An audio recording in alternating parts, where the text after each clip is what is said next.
आपसे RRB group D में पहला प्रश्न पूछा गया, पी और क्यू की आयु का योग क्यू और आर की आयु के योग से 15 वर्ष अधिक है। आर की आयु पी से कितने वर्ष कम है? अगर दोस्तों आप देखेंगे दिया क्या गया है, पी प्लस क्यू की आयु का योग जो है क्यू प्लस आर की आयु से कितना अधिक है? 15 वर्ष अधिक है। मतलब P और Q की आयु का योग और Q और R की आयु के योग का अंतर जो था 15 दिया हुआ था। अगर आप इसे सॉल्व करेंगे P plus Q minus R हो जाएगा बराबर 15 वर्ष। Q से Q कैंसिल हो गया, P माइनस R बराबर 15। अर्थात दोस्तों जो P है R से 15 वर्ष अधिक है, इसका मतलब R P से 15 वर्ष कम होगा। यही पूछा गया था, R की आयु P से कितने वर्ष कम होगी? 15 वर्ष कम होगी।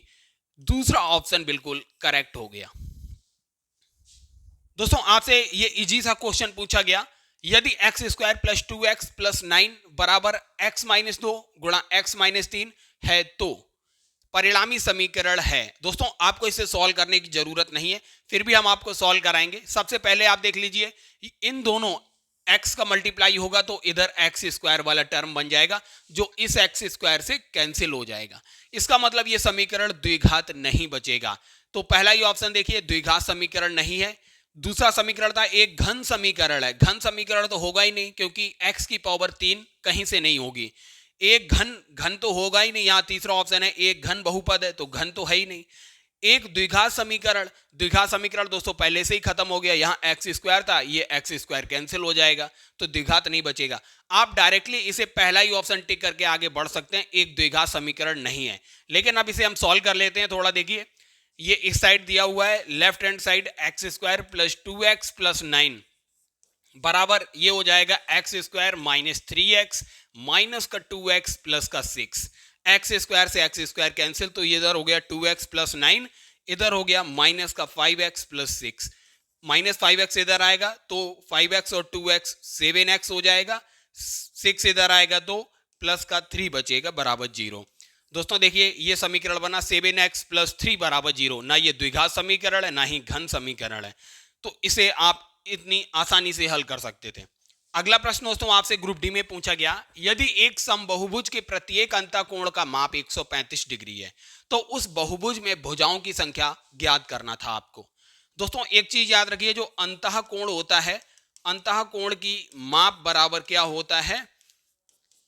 भुजाओं की संख्या n है माइनस 2 गुणा 180 बटे भुजाओं की संख्या n। आपको n की वैल्यू निकालनी थी, भुजाओं की संख्या।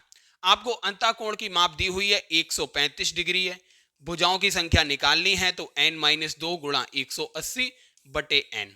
n को इधर मल्टीप्लाई करेंगे तो 135 n बराबर हो जाएगा। अब 180 को अंदर मल्टीप्लाई करेंगे 180 n माइनस 360। 360 को इधर ले जाएंगे और 135 n को उधर ले जाएंगे तो 180 n माइनस 135 n, इसको माइनस करेंगे तो ये आएगा 45 n बराबर 360। यहां से दोस्तों आपको n की वैल्यू मिल जाएगी 360 बटे 45। 45 से 360 जो है दोस्तों 8 बार कट हो जाएगा। इस तरीके से भुजाओं की संख्या टोटल क्या मिली आपको? 8 भुजाएं होंगी। तीसरा ऑप्शन बिल्कुल करेक्ट है।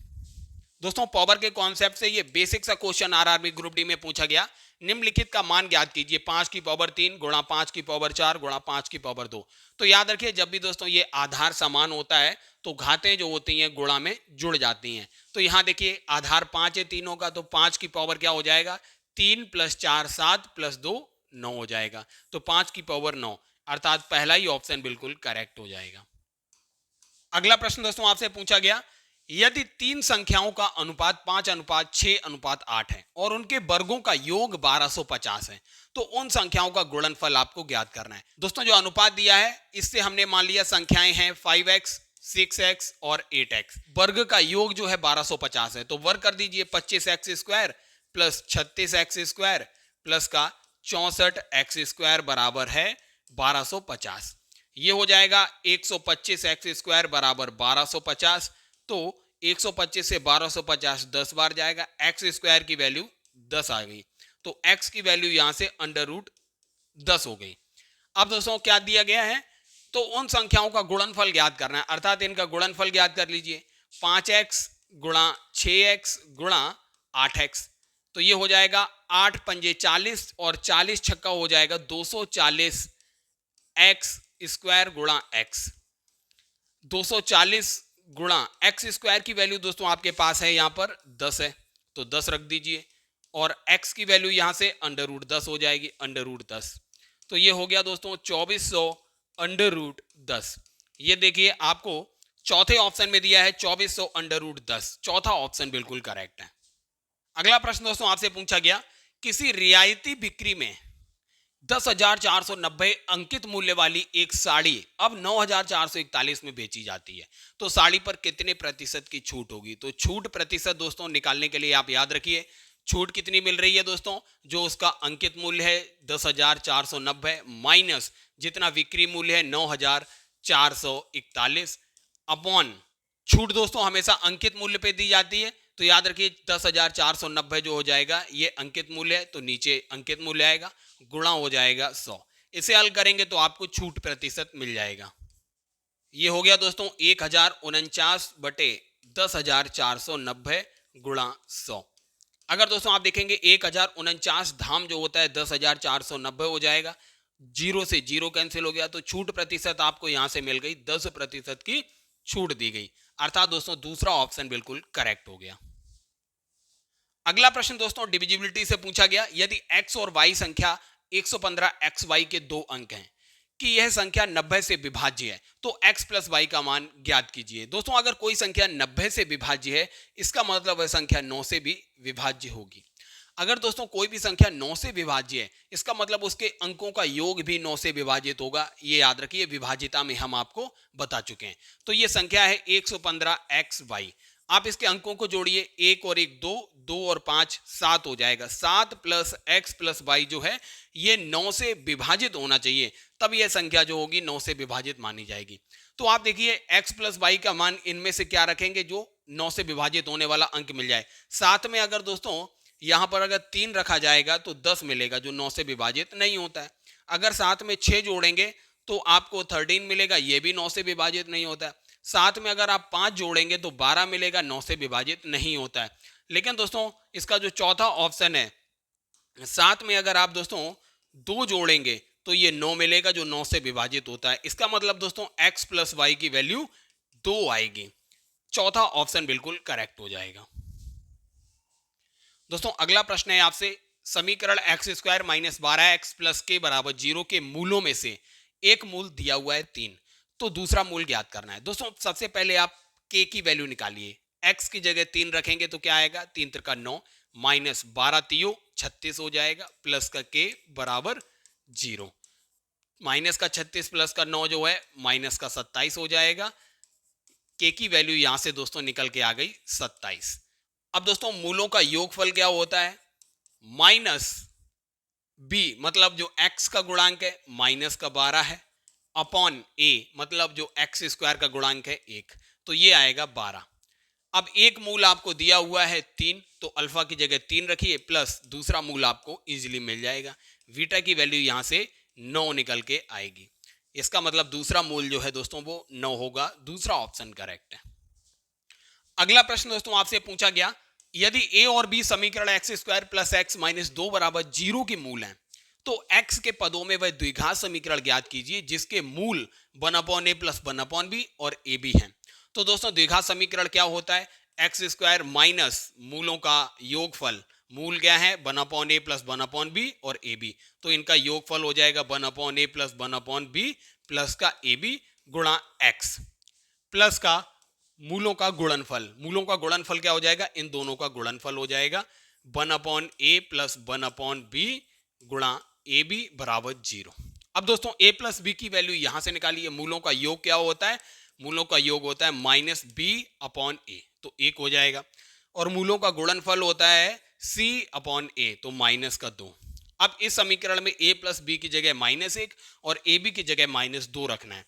तो सबसे पहले सॉल्व करिए इस समीकरण को, एक्स स्क्वायर माइनस इनका एलसीएम लेंगे तो ए बी नीचे आएगा और ऊपर हो जाएगा a प्लस बी प्लस का ए बी गुणा एक्स प्लस ए बी का अंदर मल्टीप्लाई करेंगे तो ऊपर बचेगा b प्लस ए बराबर 0। अब वैल्यू रख दीजिए एक्स स्क्वायर माइनस ए प्लस बी की वैल्यू है माइनस का 1 और ए बी की वैल्यू है माइनस का 2 प्लस का ए बी की वैल्यू यहां पर है माइनस का 2 गुणा एक्स प्लस ए प्लस बी की वैल्यू माइनस का 1 है बराबर 0। अब आसानी से हल कर लीजिए, एक्स स्क्वायर माइनस से माइनस कैंसिल हो गया, 1/2 माइनस का 2 ये क्या हो जाएगा दोस्तों, 2 दूनी 4 में से 1 जाएगा तो माइनस का 3/2 बचेगा, एक्स माइनस का 1 हो जाएगा बराबर 0। अब एलसीएम लेके हल कर लीजिए तो 2x स्क्वायर प्लस का 3x माइनस का 2 बराबर 0, ये द्विघात समीकरण निकल के आएगा। इसका मतलब दोस्तों दूसरा ऑप्शन बिल्कुल करेक्ट हो जाएगा। देखिए 2x स्क्वायर प्लस का 3x माइनस का 2 बराबर 0। इस तरीके से आप इसको आसानी से हल कर सकते हैं। ये दोस्तों हमने डिटेल में बताया। अगर आप इसे शॉर्ट मेथड से हल करना चाहेंगे तो ये इजीली शॉर्ट मेथड से भी हल हो जाएगा। अगला प्रश्न पूछा गया, उस समूह का चयन कीजिए जिसमें मौजूद संख्याओं के बीच वही संबंध है जो निम्नलिखित समूहों की संख्याओं के बीच में दिया हुआ है। मतलब जो संबंध इन दो समूहों में है वही दिए गए 4 ऑप्शन में देखिए किस में दिया गया है। तो अगर दोस्तों आप देखेंगे, आप तीसरी संख्या 3 का स्क्वायर करेंगे 9 आएगा और पहली संख्या 1 का स्क्वायर करेंगे 1 आएगा। इनका डिफरेंस जो है वो 8 आएगा, बीच वाली संख्या। ये केस यहां भी देखिए, 5 का स्क्वायर करेंगे तो 25 आएगा, 2 का स्क्वायर करेंगे तो 4 आएगा, दोनों का अंतर जो है 21 आएगा, बीच वाली संख्या। पहले ही ऑप्शन देखिए, 7 का स्क्वायर करेंगे 49 माइनस 4 का स्क्वायर करेंगे 16, जब इनका अंतर निकालेंगे तो आएगा 33। इसका मतलब पहला ही ऑप्शन बिल्कुल करेक्ट था। अगला प्रश्न दोस्तों आपसे पूछा गया, श्रृंखला से उस संख्या का चयन कीजिए जो निम्नलिखित श्रेणी में प्रश्नवाचक चिन्ह के स्थान पर आएगी। पहले देखिए 5 का 2 गुना करेंगे 10 आएगा, उसमें आपको 3 जोड़ना है। फिर दूसरी कंडीशन में 13 का 2 गुना करेंगे और इसमें से आपको माइनस का 3 करना है।